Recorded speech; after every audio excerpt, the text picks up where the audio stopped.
Assalamu alaikum.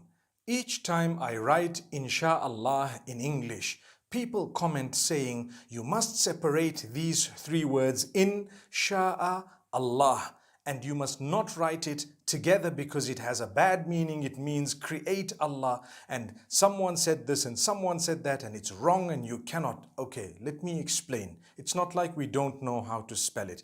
If you are writing InshaAllah, which means if Allah wills, okay, in the Arabic language, if you're writing it in the Arabic language, the correct way of writing it is three separate words.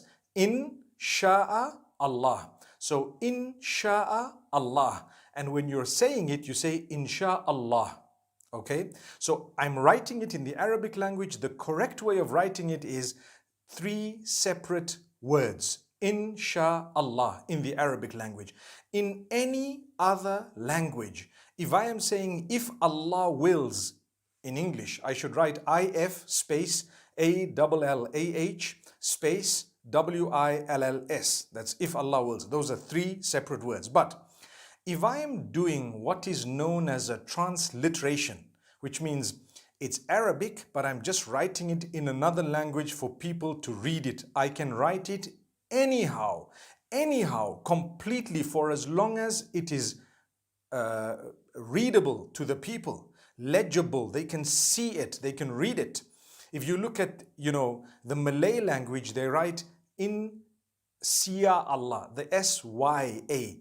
They pronounce the S-Y the way we pronounce S-H. So they can write it how they want, for as long as when people read it, they read it InshaAllah.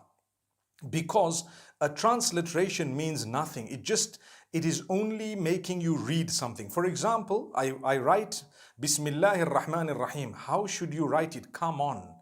Don't get into such a silly argument. You can write B-I-S-M. You don't need to write B space I-S-M space A-L-L-A-H space.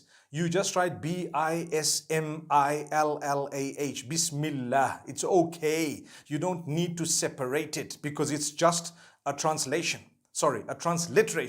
But if you are writing it in the Arabic language, you will need to write the Ba, Sin, Mim, space, Allah, space, Ar-Rahman, space, Ar-Rahim, because that's the Arabic and that's how it should be written, okay?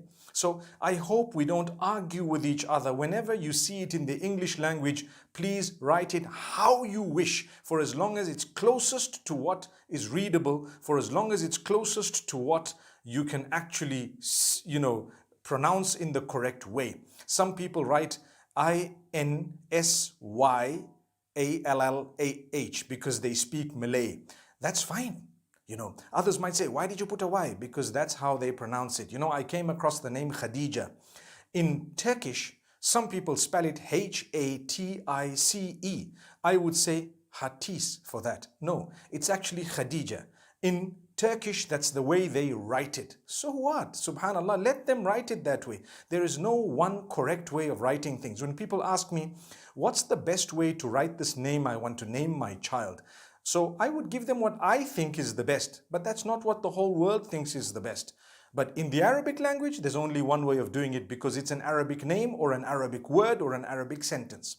So now people say, well, if you write it all in one, then it has a meaning, create Allah. That's wrong. It doesn't have a meaning, create Allah. No, it doesn't. Because InshaAllah means if Allah wills, InshaAllah. We all say it together, InshaAllah, InshaAllah. But we know in the Arabic it's three separate words. If Allah wills, right. How do you say create Allah? Astaghfirullah. You would say Inshi. Inshi is the amr. It is the instruction, right? The command. Inshi means to create. No one says InshaAllah. They say InshaAllah. That's what it is. So I think we needed to correct this, but if you disagree with me, no problem. This is what I know and I will stick by it, unless you've proven me wrong, subhanallah.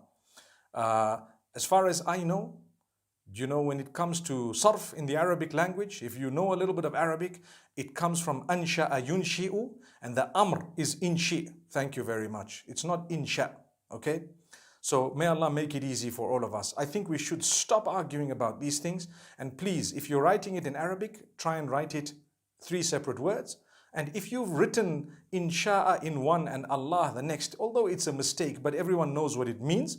Linguistically, it may be wrong, but it's not like kufr or something. Okay?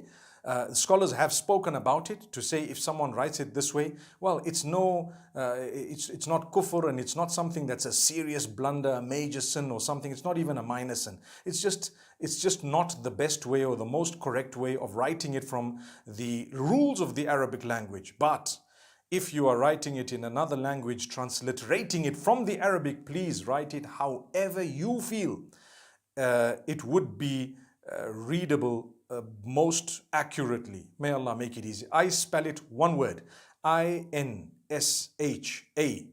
and then a capital A, LLAH, all in one. So InshaAllah, that's how I write it. And I know it means if Allah wills. May Allah bless you all. I hope we've nailed a little nail on that coffin. May Allah subhanahu wa ta'ala grant us ease. I remember yesterday saying we don't use coffins, we use kafan. So inshallah, I hope we've enshrouded this matter in a beautiful way. Assalamu alaikum wa rahmatullahi wa barakatuh.